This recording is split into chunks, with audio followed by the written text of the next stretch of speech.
You're listening to the Daily Mishnah Podcast with Benedict.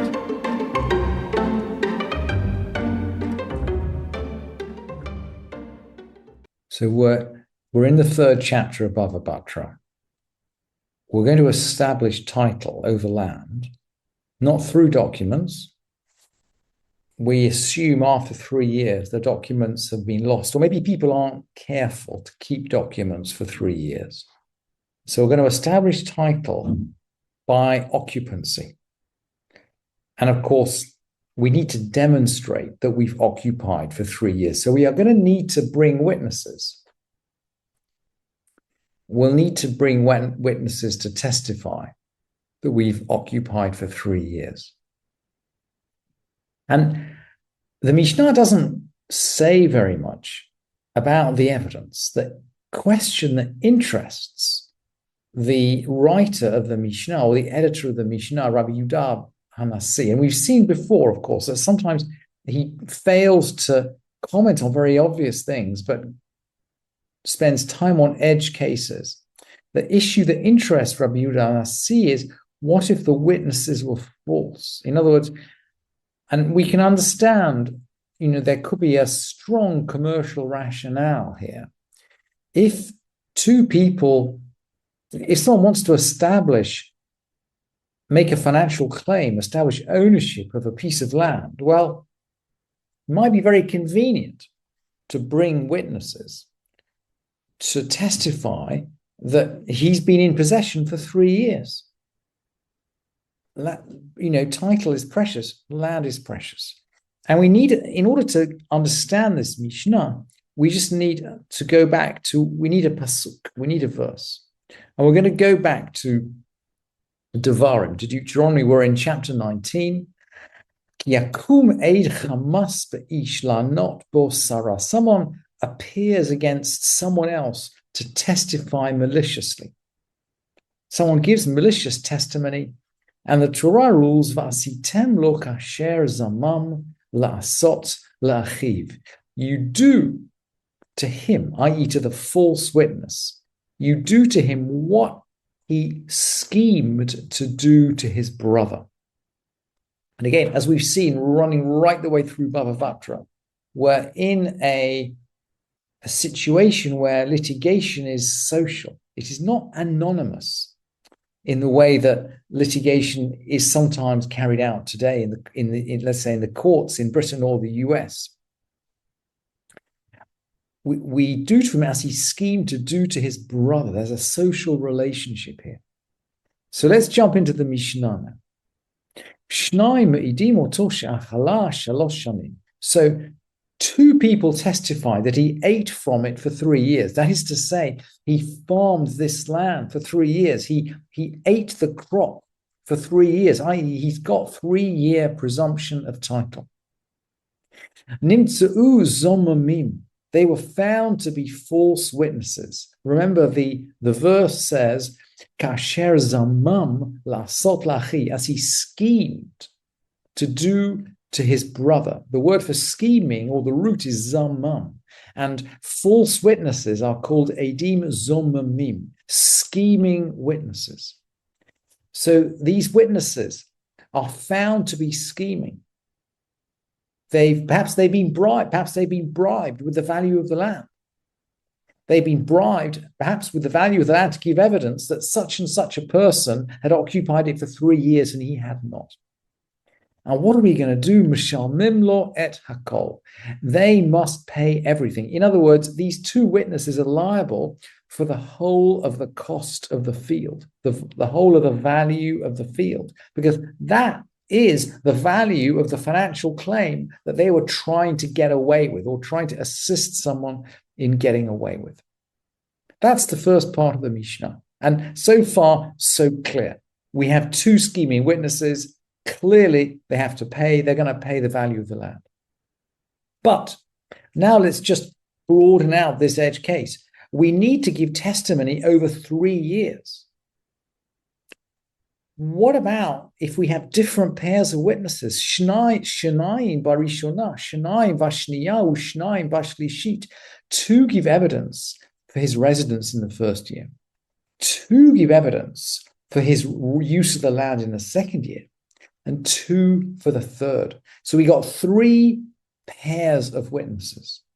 3 pairs of witnesses. And of course, between them, they create the totality of the claim. Because in order to create a claim, we need to prove 3 years residence.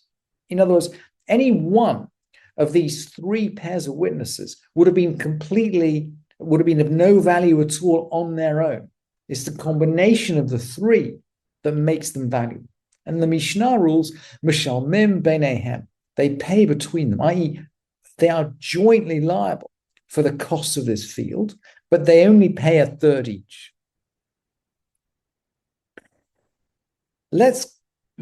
What about if there's overlap? What if there's overlap? And the Mishnah is obscure here, and the commentators, by the way, are obscure as well. So there were 3 brothers. And we might assume, by the way, that these 3 brothers are testifying for 3 different years.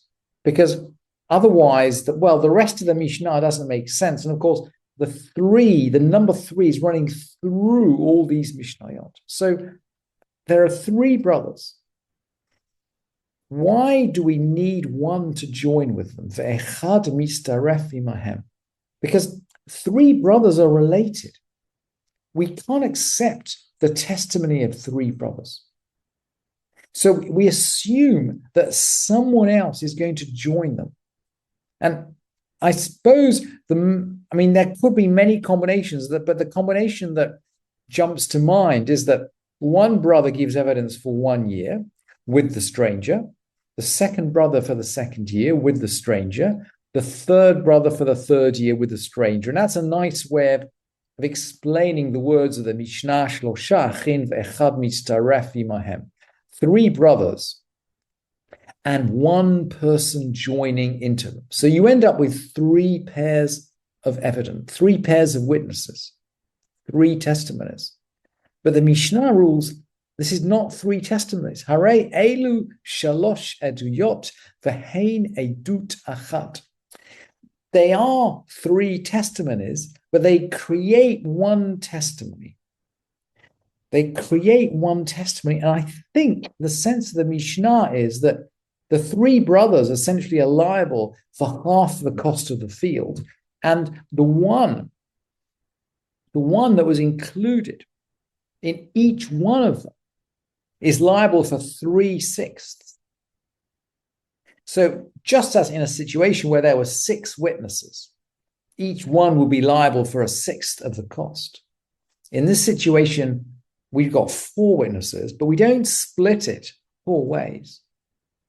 The 3 brothers get 1/6 each, and the 4th stranger who testified 3 times, he has to pay half because he's responsible for 3/6, which is half the value of the field. That's how the Mishnah deals with false witnesses. What if, on the other hand, the type of residence that was undertaken actually didn't serve to presume title at all? So the Mishnah goes on. Elu dvarim sheyesh lahen chazaka. These are the sorts of activities that allow you to presume ownership. Ve'elu ein lahen chazaka. And these don't allow you to presume ownership. So what? Well, let's look at these 2 types of activities. Hayam ma'amid behema bechatzer. Someone put a beast in a courtyard. This is probably a shared courtyard. So we need to remember back that in the time of the Mishnah, everybody lived around a courtyard. And everyone's going to have his beasts in the courtyard. So it sounds like someone let his animal wander off to the other side of the courtyard. Hayam amid behema bechatzer. Someone put his beast in a courtyard. And maybe it wasn't a beast, by the way. Ma'amid tanur. Maybe he put up a stove. Ve'chiraim, or ovens. Ve'rechaim, or millstones. Umagadel tarnagolim, or maybe he was growing chickens.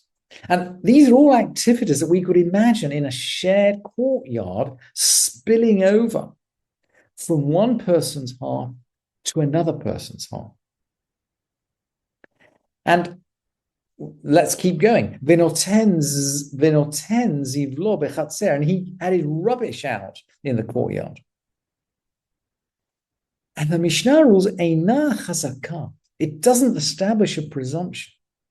This kind of casual use of a courtyard, you let your animal go over the halfway line, or you dump your stove there, or you have your millstone sitting there. No one is going to say, oh yeah, because your stone is sitting on that side of the courtyard, you've laid claim to that side of the courtyard, and you can go to court and say, oh yeah, my stove's been sitting there for 3 years and I claim title. It doesn't work like that. People are used to, when people share a courtyard, they're used to stuff being left around and a beast wandering from side to side. It doesn't work. You can't establish a chazaka, a presumption of ownership, just with this kind of readily movable stuff. You need to build something. And we've already seen, for example, if you fence a piece of land, you're assumed to be taking possession of it. If you fence it off, you're taking possession of it. And now the Mishnah is going to specify in more detail. Aval. But, so let's say he built a fence for his animal. So he's built a fence halfway down the courtyard to fence in his animal. Gavoha asaras tefachim, and it's 10 tefachim high, 10 hands breadths high. That's about 30 inches. It's nearly a meter, nearly a yard. So he's built a partition. 10 tefachim, 10 hands breadth is essentially the halachic requirement for a valid partition.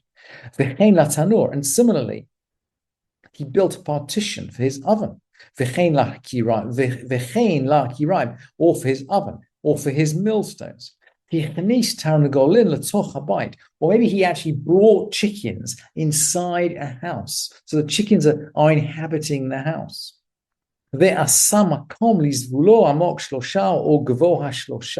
Or maybe he carved out somewhere for his manure. In other words, he made a fixed place for his manure. There was 3 hands breadths deep, or 3 hands breadths high. Shlosha or gavoha. Amok shlosha or gavoha shlosha. 3 deep or 3 high. Harei zo chazaka. This establishes presumption of title. Essentially, if you build something, or if you move animals actually into the house, or if you carve out some kind of rubbish pit, that's 3 hand breadths, must be about 10 inches. If you create what some people would say facts on the ground, you can presume title.